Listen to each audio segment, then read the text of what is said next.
Hai, Assalamualaikum warahmatullahi wabarakatuh. Salam sejahtera. Apa khabar rakan-rakan sekalian? Sekali lagi kita bertemu dalam sesi perkongsian. Hari ini saya nak sharekan kepada anda berkenaan dengan satu kisah. Kisahnya adalah bagaimana saya mengalami kerugian uh, 5 angka. Okay, so 5 figure loss dalam sejarah ataupun pengalaman saya dalam pelaburan. Okay, so itu tajuk kita untuk hari ini. Kisah bagaimana saya rugi 5 angka dalam pelaburan. So kisahnya bermula begini. Saya mula melabur sekitar tahun 2017 2017 begitu. um, Itu first time ataupun first inisiatif saya untuk mulakan pelaburan. Before 2017 was apa, enjoy memang betul-betul enjoy lah. Tak ada fikir pun untuk melabur dan sebagainya. So 2017 tu tahun lepas, setahun lepas almost tahun lepas berkahwin lah. So baru berfikir ataupun start inisiatif untuk mencari tempat-tempat pelaburan tahun 2017. So 2017 masa tu, um, antara pelaburan yang saya explore waktu tu adalah antaranya real estate. Okay, so real estate, kemudian saham, dan juga tabung haji.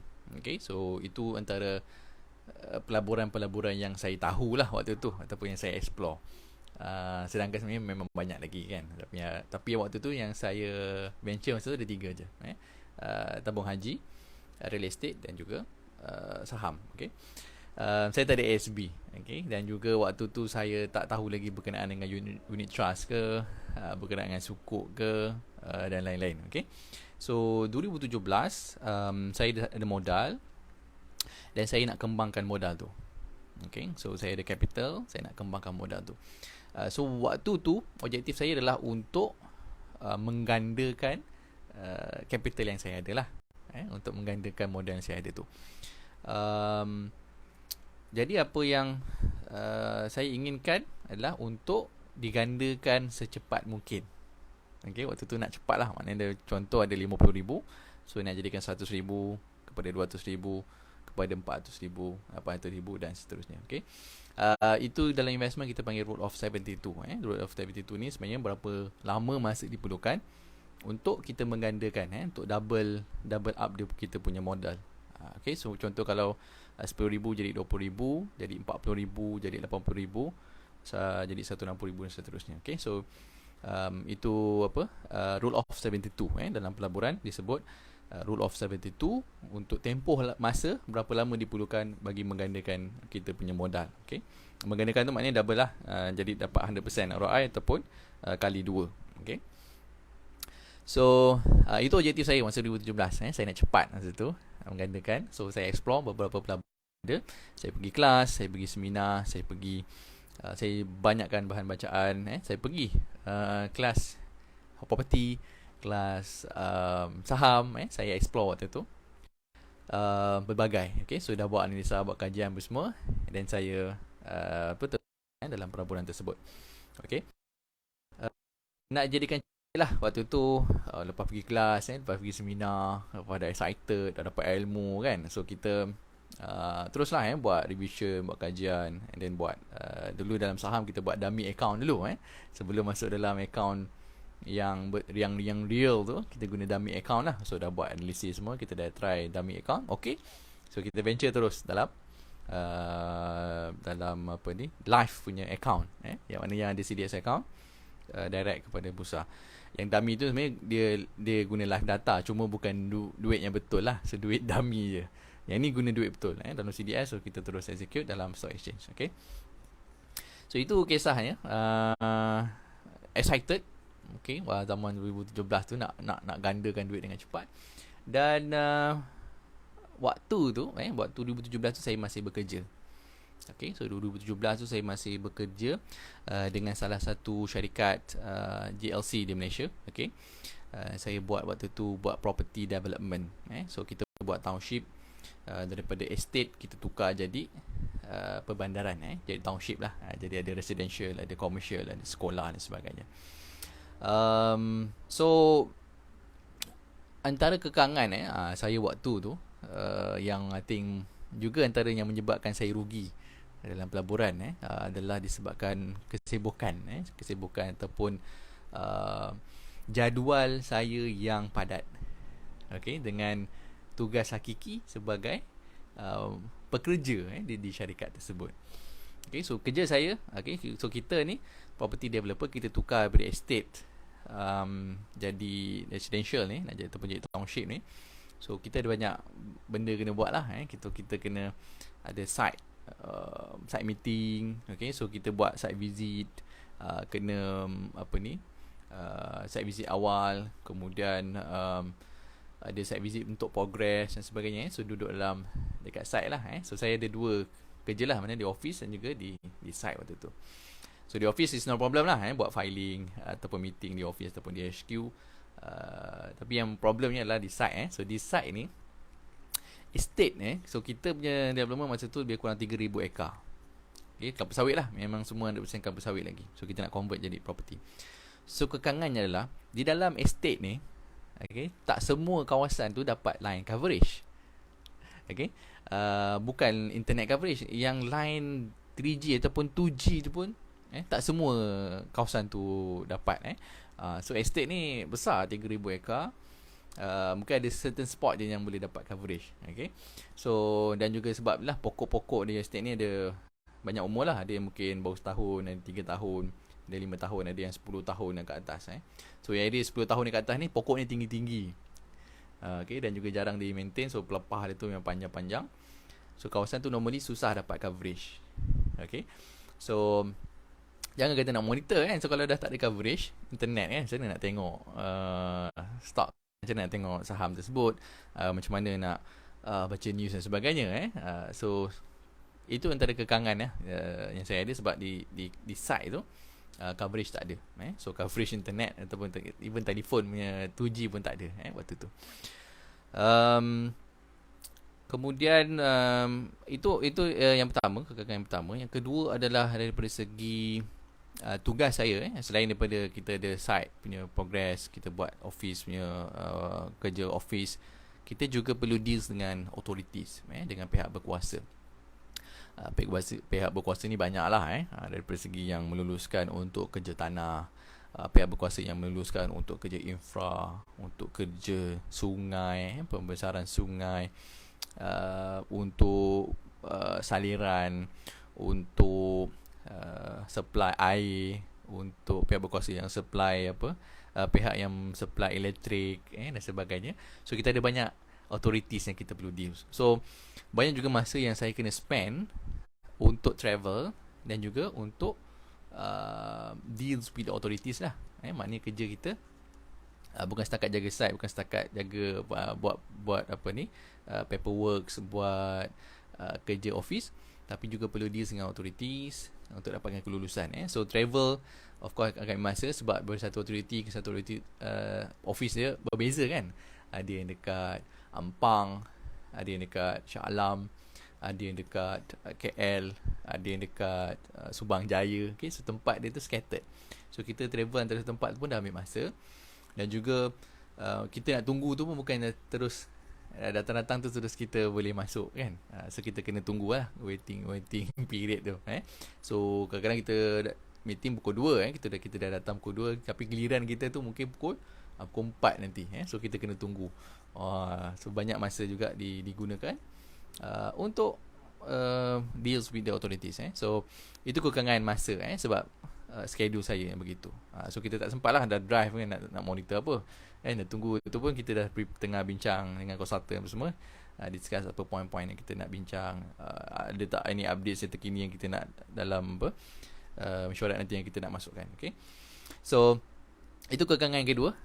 Tugas banyak kena travel lah, dan juga banyak deals dengan authorities.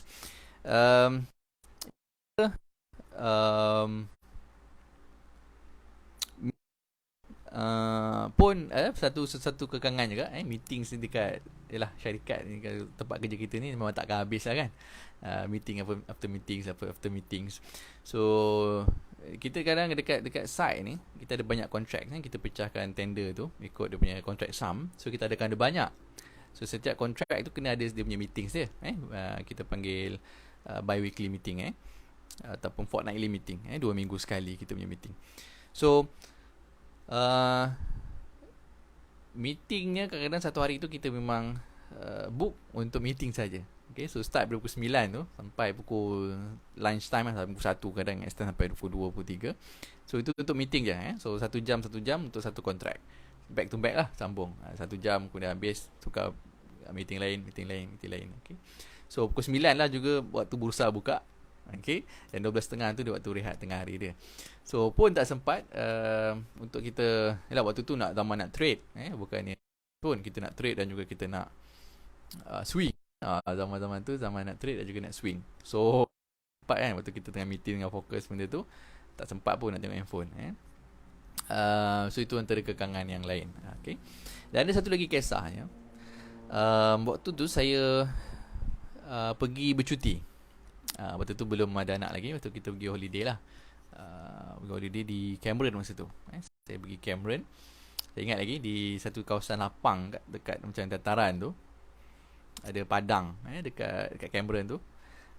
So tu I think lebih kurang pukul 2.30 macam tu. Pukul 2 ke 2.30. 2.30 ke atas masa tu. Dalam grup macam bising lah, ada discussion apa semua, grup-grup, yalah grup-grup saham, grup-grup ni semua kan, investment ni semua. Ada satu macam news yang bising-bising lah. Okay. So saya waktu tu memang kita tengah cuti kan, mood holiday, mana nak tengok saham pun kita tak tengok lah, grup pun tak buka. So terdetik lah nak buka grup tu. Rupanya dia tengah discuss satu stok tu tengah jatuh. Okay. Satu stok saham tu, counter saham tu tengah jatuh teruk lah.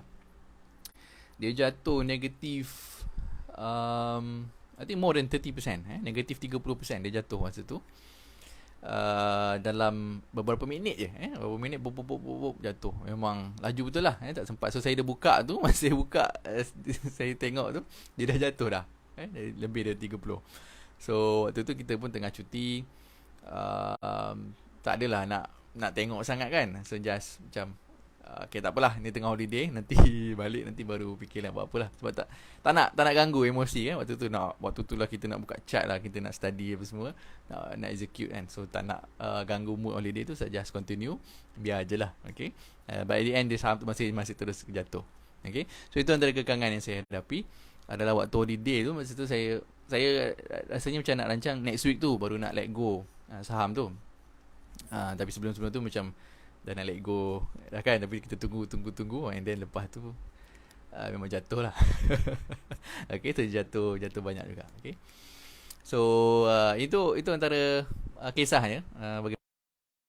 Of course waktu tu 2017, yalah baru-baru kita nak explore 2017 2018 ni cerita tahun 2017 2018 masa kita nak explore, baru start investment dan sebagainya. Okay. But that is my story, bagaimana saya lost 5 figures during those year. Okay. Dan masa kejadian masa tahun tersebut, rasa yalah sedih, rasa frust, rasa mungkin rasa kecewa, marah dan sebagainya, sebab kita rugi amount yang besar tu. But after sometimes, okay, so bila masa dah berlalu, kita pun makin besar, masih dewasa, makin matang, kita start nampak wisdom ataupun dia punya lesson learn yang kita boleh belajar daripada apa yang pernah kita lalui tersebut. Okay. So antara lesson learn yang saya rasa yang saya dapat dan saya boleh sharekan kepada anda semua. Okay. Supaya anda tak perlu buat mistake yang sama, tak perlu lalu benda yang sama, tak perlu loss sampai 5 figure, but at least something yang mungkin anda yang baru nak start melabur, baru nak start invest dan sebagainya, boleh start dengan lebih ke depan daripada saya dulu, yang start from zero. So mungkin anda dah start pada level 10 dah, bukannya level kosong macam saya dulu. So tak perlu buat mistake yang sama untuk dapat pengajaran yang sama. Okay, so anda boleh kongsikan video ni kepada rakan-rakan dan juga keluarga anda agar mereka juga dapat dia punya lesson learn yang sama ni. Okay, so yang pertama adalah saya rasa dalam pelaburan ni, okay, ini adalah wisdom ataupun lesson yang saya learn. Kena sabar. Okay, so keyword yang pertama adalah sabar. Okay, so kena sabar dan juga jangan tergesa-gesa lah untuk cepat dapatkan pulangan. Jangan, tak perlu pun tergesa-gesa dan gelujung untuk dapatkan return dengan cepat. Itu yang lesson yang pertama, kena sabar. Okay, so dia akan ambil masa, dia ada proses dia, dan juga market cycle ni dia bukannya sentiasa naik je. Okay, so market cycle dia ada turun, dia ada naik. Bear market akan follow bull market akan di follow dengan bear market. So dia ada naik dan turun dia. Kalau tahun pertama rugi is okay, tahun kedua rugi is okay. Normally tahun ketiga tu dia start recover, dia rebounds, and then dia goes further up. So market dia ada cycle dia, dan kita bukan control cycles dia. So kita just go with the flow, sabar, patience, have the plan and execute the plan. Okay, so tu keywords yang pertama adalah sabar, have patience. Yang kedua, in term of diversify. Okay, so dulu mungkin tentu saya diversify, kononnya diversify. Tapi diversification yang sebenar adalah kita kena analyze kita punya risk profile terlebih dahulu. Okay, kita punya risk appetite kita. Dan juga in term of diversification tu kita kena bagi percentage appropriately. Okay, so jangan satu tu, ialah kita pecah 3, tapi satu tu 80%, yang satu tu 10%, yang tu satu tu 10%. Okay, nampak macam diversify, tapi in terms of dia punya percentage ataupun weightage-nya tidak betul-betul diversify. Okay, so dan juga diversify ni penting. Kenapa? Okay, sebab kita tak nak ada over exposure dalam mana-mana instrumen pelaburan. Okay, orang putih sebut jangan put all the eggs in one basket, kan? Jangan letak semua telur tu dalam bakul yang sama. Okay, so kita kena allocate kita punya telur. Telur tu simbol kepada modal lah. Bakul tu simbol kepada instrumen pelaburan. Okay, so kalau kita letak semua telur tu dalam bakul yang sama, kalau bakul tu jatuh ke, bakul tu pecah ke, habislah semua telur kita tu. So kita punya modal tu maknanya habis. So kita pecahkan ikut bakul yang berbeza. So ada instrumen pelaburan yang berbeza untuk kita letakkan kita punya modal tersebut. Okay, so kita diversify supaya kita tidak ada over exposure dalam satu sahaja pelaburan. So okay, so ni is lesson. Sebab during my year tu, most of my portfolio tu ataupun diversification tu, kononnya diversification tu letak dalam saham. Okay, so that is too over exposure waktu tu. In term of diversify tu tak betul-betul lah, tak betul-betul diversify. Okay, so dan lesson yang ketiga adalah untuk explore more instrumen yang ada. So waktu 2017 tu saya tahu yang itu je lah, ASB, tabung haji, fixed deposit, property dan juga saham. Okay, tapi sebenarnya di Malaysia ni kita ada banyak lagi instrumen pelaburan yang ada. Okay, sebagai contohnya, okay, private mandate contoh. So private mandate ni I think jikalah boleh diputarkan masa, okay, bagi saya yang waktu tu bekerja, ada full time working punya schedule, ada kekangan dari segi masa saya, dan juga kekangan untuk monitor, untuk study, untuk analyse semua tu. Lebih baik saya rasa kalau saya buat tu boleh diundur. Okay, so saya akan leverage kepada fund manager, so let him manage my stocks. Sebab private mandate ni kita boleh labur dalam saham juga. So fund manager tu yang uruskan saham kita. Dan juga mungkin kejadian seperti di Cameron Highland tadi tu mungkin tak terjadilah, which is kalau dia financial manager memang kerja dia monitor saham lah, so dia boleh execute lebih awal. Saya waktu tu tengah holiday, mana kita nak sempat baca news ke, kita nak study ke, kan? So kalau fund manager ni mungkin dia boleh execute lah, dengan lebih awal. Dia nak keluar ke, dia nak cut loss ke, dia boleh execute. Cuma kalau kita bekerja, kita tengah bercuti tu, kita ada kekangan dari segi masa untuk monitor dan sebagainya. Okay, so I think dan juga since pelaburan di Malaysia ni kita ada banyak, tak terhad kepada yang 3 ke saja, kan? So kita ada unit trust. Unit trust ni I think kalau kita betul-betul explore, dia ada banyak sebenarnya diversification yang kita boleh masuk. So even dia ada property dalam tu, real estate investment pun dia ada. Mana fund yang invest dalam REITs. Juga dia ada sukuk, kita ada sukuk fund dalam tu. Dalam unit trust juga ada mix asset, kita ada balance asset, kita ada equity dalam Malaysia, kita ada equity di China, kita ada equity di global, di US dan sebagainya. So in term of diversification, kalau lah saya betul-betul faham, dan ni adalah lesson learn lah, knowledge yang saya dapat sekarang, kita boleh diversify dengan lebih banyak. Contohnya dalam tabung haji, dalam SB ni ada limit sebab dia maksimum 200,000 je kan. Dia punya tu ada kekangan lah, sebab dia max 200,000 je. Kemudian dalam sukuk, kita boleh masuk dalam mixed asset, kita boleh masuk dalam balance asset, kita boleh masuk dalam equity Malaysia, equity China, equity Europe, equity US, equity global, dan juga saham, ataupun kita labur sendiri saham. Okay, so ada banyak sebenarnya instrumen yang ada yang kita boleh explore dan kita tahu, dan kita boleh buat diversification dengan sebaiknya. Okay, dan juga mungkin tambahan satu lagi lesson learn yang keempat adalah untuk start early. So I think because during zaman bujang, saya tak ada pun pemikiran untuk buat investment ke compounding interest ke, tak faham, tak ada tahu benda-benda berkenaan dengan saham ke, dengan investment lah. So masa tu mungkin property lah, sebab saya involved dalam property investment, dalam property development. So tahulah sedikit, yang tahu je lah property je lah. So I think start early. Itulah lesson yang keempat. Sebab waktu bujang ni, I think kita boleh menyimpan dengan lebih banyak.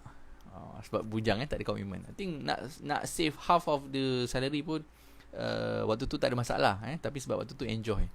Memang enjoy betul lah. So duit tu kadang-kadang tak tahu, tak keep track pun kat mana.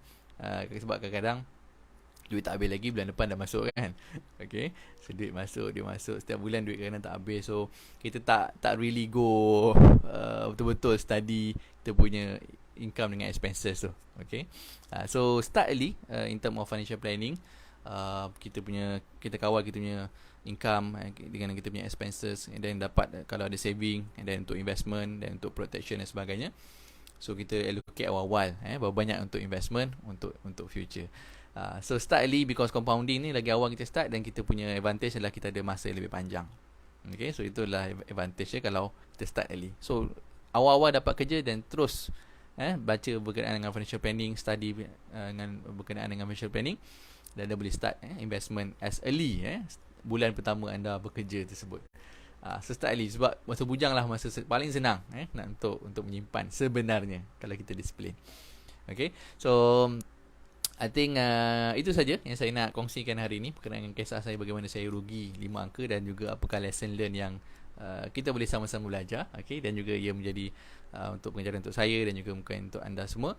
Dan anda boleh kongsikan juga, saya izinkan untuk anda kongsikan video ini kepada sahabat anda, kepada ahli keluarga anda, dan mungkin kepada sesiapa yang mungkin first time nak belajar berkenaan dengan pelaburan. Okay, so sebelum dia buat mistake apa yang saya buat, hopefully benda ni dapat jadikan panduan, dapat jadikan guides kepada mereka yang ingin bermula dalam pelaburan, supaya tak buat mistake yang saya buat tu. Okay, so tak perlu repeat mistake saya.